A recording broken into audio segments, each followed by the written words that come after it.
나쁜 사람이 별로 없습니다. 대부분은 착한 사람들이에요. 문제는 남들에게만 착한 사람들이에요. 정작 본인에겐 착하지 않았던 사람들이에요.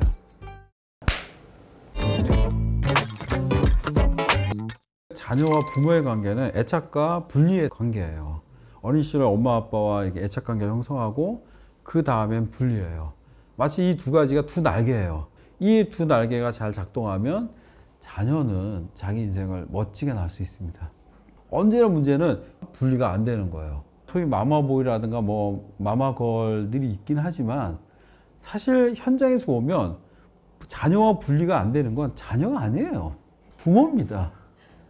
자녀가 부모를 떠나려고 공간도 떠나고 정서적으로 분리하려고 하면 그걸 허락하지 않는 부모가 많아요. 상실감을 느끼는 거죠. 저도 이제 작년에 우리 아들이 기숙사에 들어가게 될 때 되게 서운하더라고요. 왜냐면 얘가 맨날 집에 왔다 갔다 하는데 갑자기 이제 기숙사 들어가니까 한 달에 한 번이나 볼까? 그게 너무 서운하고 내가 과연 감당할 수 있을까라고 할 정도였습니다. 반면에 우리 아들은 신났습니다.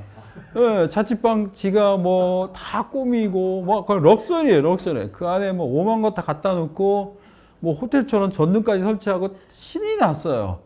독립되어질 때 자녀들은 좀 불안하기도 하지만 호기심과 흥분이 됩니다. 반면에 부모는 호기심과 흥분 없습니다. 상실감이죠. 그리고 이 분리가 안 되는 부모들이 있어요. 특히 뭐냐면 부부관계가 안 좋은 부모예요. 그 안 좋은 상태에서 자녀는 일종의 한쪽 배우자의 정서적 남편이거나 정서적 아내 역할을 합니다. 왜? 배우자에 대해서 이미 마음이 오래전에 닫혀졌고 실질적으로 마음을 주고 정서적으로 애착을 형성하는 것은 자녀였을 가능성이 높아요. 근데 그런 자녀가 독립해서 자신만의 인생을 살려고 할 때 사실 겁이 나죠. 그래서 사실은 많은 부모가 교묘하게 자녀의 독립을 방해해요. 죄책감을 심어둔다든가 너가 떠나면 난 안 돼. 내가 널 어떻게 키웠는데. 저희 아버지가 돈이 있는데 너무 인색해가지고 집을 이제 얻는데 정말 오래 걸렸어요. 되게 힘들었어요, 사실은. 맺힌 게 많습니다. 그래서 제가 우리 와이프한테 그랬어요. 나는 죽기 전에 우리 아들에게 100억 재산을 남겨주겠다. 현실적으로 불가능한 얘기. 자녀를 도와주는 건 너무 좋은 것 같습니다. 그런데 문제는 뭐냐면 자녀를 부모에게 의존하는 도구로 만들면 안 돼요, 그거를. 많은 경우 자녀의 독립을 몰래 막기 위해서 죄책감을 심어주거나 아니면 자녀를 의존하게 만들거나 애완견에게 계속 먹이 줘서 뭔가 행동을 하게 하듯이 상응한 대가를 분명히 요구하게 된다면 사실 그거는 자녀의 관계가 되게 힘든 모습이다라고 설명할 수 있습니다. 우리는 사랑받는 게 인생에 되게 중요한 주제인 것 같아요. 어린 시절 우리는 사랑받아야 돼요.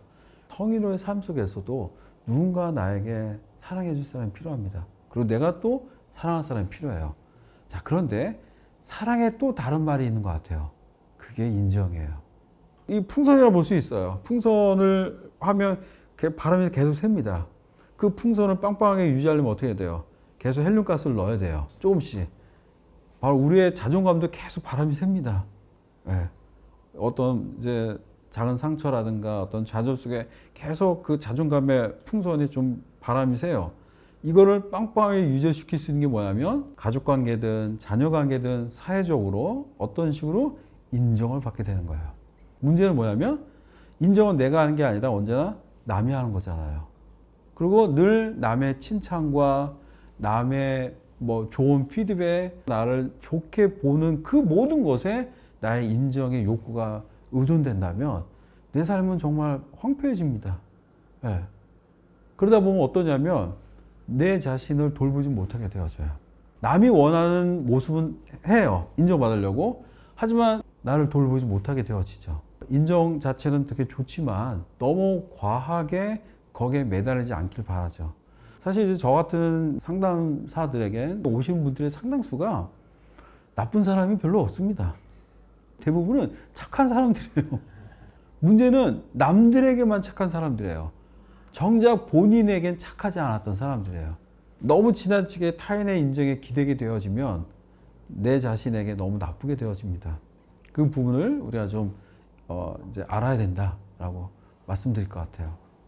우리가 유년기부터 청소년기, 성인기, 중년기에서 노년기의 그 시기가 있습니다. 이때 되게 중요한 인간의 발달 과제가 있어요. 심리학은. 그걸 자아통합이라고 합니다. 자아통합이 뭐냐면 내가 살았던 삶에 대해서 너무 붙잡지 않는 거예요. 좀 흘려보내는 거예요. 서운했던 거, 아쉬웠던 거, 그런 후회와 아쉬움을 좀 떠나보낼 수 있는 마음의 여유가 필요한 거죠. 이럴 때 얻을 수 있는 이 YZ세대의 선물이 있습니다. 지혜로움이에요. 너무 하나에만 매몰되지 말고 내 삶을 좀 여유 있게 좀 바라볼 수 있는 그런 삶의 모습이 YZ세대의 되게 중요한 숙제가 되지 않을까 싶습니다. 젊은 시절에 인정을 받으려면 뭔가를 해내야 돼요. 뭐 돈을 많이 벌거나 성공하거나 뭔가 어떤 이제 일을 하거나. 하지만 이제 YZ세대에서의 인정은 좀 다른 것 같아요. 예를 들어서 아내의 설거지를 열심히 하는 것도 인정이 될 수도 있을 것 같아요. 나는 더 이상 성인 초기가 아니잖아요. 정년에 있거나 뭐 은퇴를 했거나 은퇴 직전에 있거나 당연히 어떤 삶은 변하게 되어집니다. 인정 욕구 자체를 버릴 필요는 없다. 하지만 그 인정받는 방식들을 좀 훨씬 더 많이 여유롭게 허용해라는 거예요. 옛날에는 통장에 돈이 왕창 들어오고 뭔가 성공하고 이랬을 때 뭔가 인정되는 것 같았다면 지금 이 YZ세대 나이나 건강이나 어떤 환경적인 변화가 있잖아요.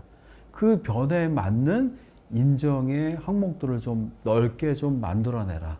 이제 좀 내 일상 속에서 아내와 남편과 가족 안에서의 어떤 작은 것들, 옛날과 다른 방식의 인정을 만들어내라. 나는 누구인가는 평생 동안 하는 고민인 것 같아요. 이거에 대한 답을 한다면 나는 여러 가지의 얼굴을 가진 사람입니다. 나는 한결같은 사람일 수가 없어요. 심리학에서는 늘 변함없는 한결같은 사람은 오히려 엄청나게 심리적으로 문제가 많은 사람으로 봅니다. 젊은 시절과 또 중년의 시대가 다르듯이 우리는 그때그때마다의 얼굴이 있는 거예요. YZ세대가 된 지금의 나는 또 다른 얼굴, 또 다른 정체성을 갖게 되는 것 같습니다. 그래서 이 YZ세대에 맞는 나를 한번 허용하면 어떨까 싶어요. 예를 들어서 이제 은퇴한 의사도 만나면 본인을 이제 의사로 소개하시더라고요. 하지만 그는 더 이상 의사가 아니거든요. 어떤 분도 이제 교수라고 하더라고요. 근데 퇴직하셨어요. 그러니까 여전히 그 젊은 시절에 딱 머무는 거예요. 그리고 거기서 더 나가지 않아요. 좀 어렵긴 하지만 지금 현재 나에 맞는 얼굴을 만드는 게 중요합니다. 그리스에 보면 이제 배우들이 가면을 쓰고 배우를 했었어요. 근데 그 가면을 페르소나라고 합니다. 우리에게는 여러 가지 사회적 가면이 필요해요. 그리고 YZ세대에 맞는 사회적 가면이 필요한 것 같습니다. 저도 뭐 은퇴가 몇 년 안 남았는데 은퇴 직전에 저는 이제 제빵 기술을 꼭 배우려고 합니다. 시간이 될 때 빵을 만들어서 아침에 빵을 굽고 그 빵과 함께 아내와 같이 커피를 마시는 그런 꿈을 갖고 있습니다. 그래서 분명히 이제 뭐 한창 일할 때는 상상할 수 없는 거겠죠. 이제 YZ세대이기 때문에 누릴 수 있는 특권은 아닐까 싶습니다. 이 나에 맞는 나다움, 그 사회적 가면을 만들어내길 바랍니다. YZ세대 중에서 너무 안타까운 분들이 있어요. 충분히 현재 삶 속에 만족할 수 있는 부분이 많은 부분인데 너무 스스로 고통스러워하고 화가 난 분들이에요. 이런 분들의 특징은 뭐냐면 현재 삶을 너무 젊은 시절의 그 관점에서 보는 거예요. 한참 사회활동하고 왕성히 사업활동하는 그 시점에 나와 나를 비교하는 거예요. 그러다 보니 이제 달라진 현재 삶을 뭔가 패배자처럼 받아들이고 낙오자 같이 받아들이면서 삶을 되게 우울하고 무기력해 보내는 분들이 종종 있더라고요. 근데 그런 분들한테 이야기하고 싶습니다. 그 기준을 좀 바꿔야 될 때가 되지 않았나. 현재 이 YZ세대에 맞는 기준을 만들어서 나를 보기를 권합니다.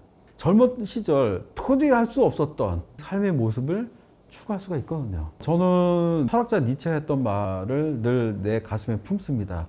인생은 고비고비마다 선물을 숨겨놓았다고. 유년기 시절 그리고 젊었던 성인 시기에도 아마 선물을 받을 겁니다.